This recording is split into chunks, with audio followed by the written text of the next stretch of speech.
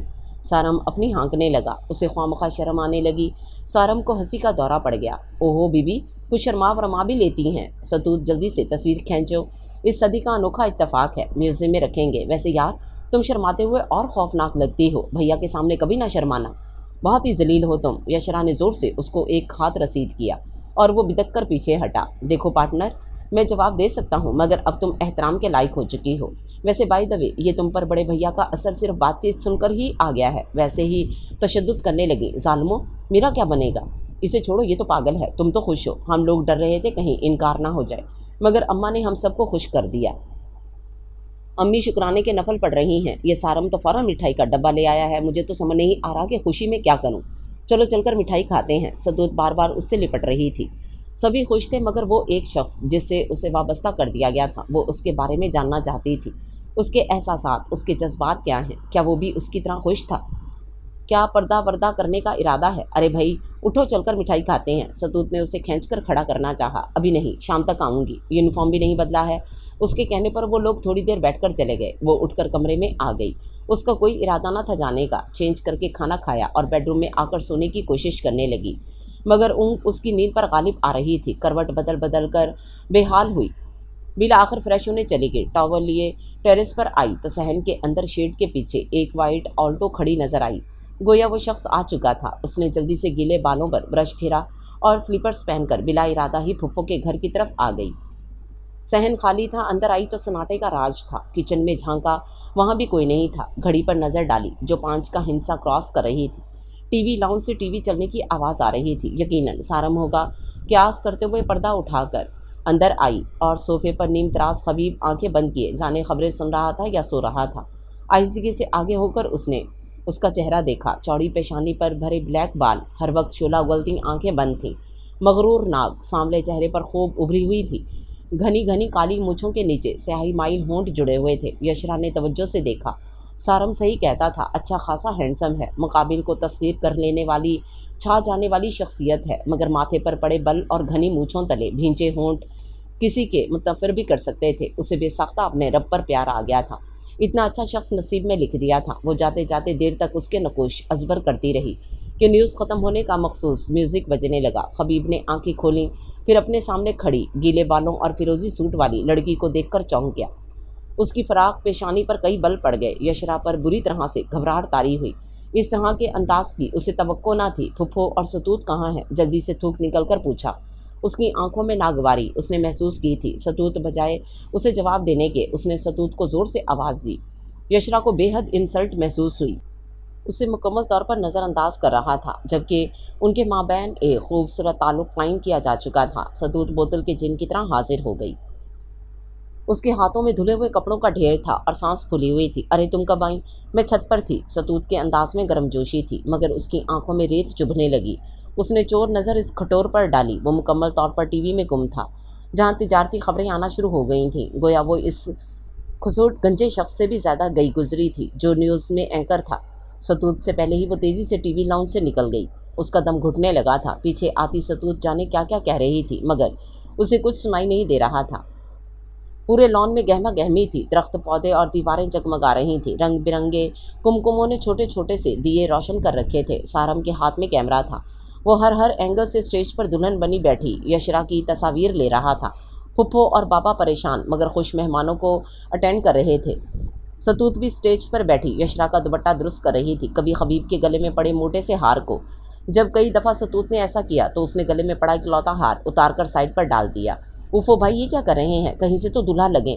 یشرا کو دیکھیں، پوری دلہن بنی قیامت ڈھا رہی ہے، ابھی تو اور تصویریں اتارنی ہیں۔ سارم نے ہاتھ اٹھا کر خبیب کی طرف بڑھایا، مگر اس نے بائیں ہاتھ سے پیچھے کر دیا۔ یہ فضولیات چھوڑو، جا کر مہمانوں کو دیکھو، ماما اور امی اکیلے پریشان ہو رہے ہیں۔ کھردری آواز میں بے تحاشا بیزاری جھلک رہی تھی۔ ساتھ بیٹھی یشرا کی ساری حساسیات پاس بیٹھے بلیک ڈنر سوٹ میں ملبوس اس وجید راز قد کھڑوس شخص پر مرکوز تھی، مگر اس کی ساری توجہ کھانا کھاتے لوگوں پر تھی۔ مولانا صاحب کو پلیٹ بنا کر لا دو، اتنے رش میں پریشان کھڑے ہیں، بلکہ سارے بزرگوں کے لیے الگ استقبال کا انتظام کرواؤ۔ دیکھنے بھابھی صاحبہ کتنا خیال ہے بھائی کو، مولانا صاحب کا کچھ دیر پہلے نکاح جو کروایا آپ لوگوں کا، بھیا کے اوپر تو احسان عظیم ہے۔ جاتے جاتے جھک کر سارم نے یشرا سے سرگوشی کی اور بھاگ گیا۔ ماشاءاللہ، یشرا پر کتنا روپ آیا ہے نا بھائی، کس قدر حسین لگ رہی ہے۔ ٹی پنک انارکلی سوٹ میں زیورات سے لدی پھدی، بیوٹیشن کے کمال ہاتھوں کی ہنر مندی نے اس کا روپ نظر لگ جانے کی حد تک حسین کر دیا تھا۔ کچھ اس کا حسن تھا، کچھ ان ساری چیزوں کا کمال۔ نکاح کے وقت یہی جملہ پھپھو نے بھی کہا تھا اور اس کی نظر اتاری تھی، بلکہ وہاں موجود ہر ایک نے یہی کہا تھا، مگر وہ شخص بغیر اس پر ایک سرسری نظر ڈالے اٹھ کر چلا گیا۔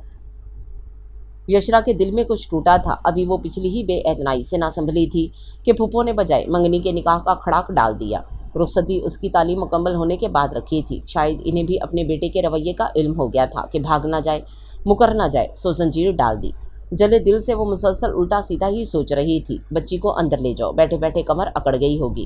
صبیہ نے سر چکائے بیٹھی یشرا کو پیار سے دیکھا۔ آہستہ آہستہ مہمان رخصت ہو رہے تھے۔ سارم اور انصاری صاحب نے خبیب کو لا کر اس کے برابر میں بٹھا دیا اور خود بھی بیٹھ گئے۔ فیروزہ بھی آتی تو زیادہ خوشی ہوتی، ابھی تک طبیعت سنبھلی نہیں اس کی۔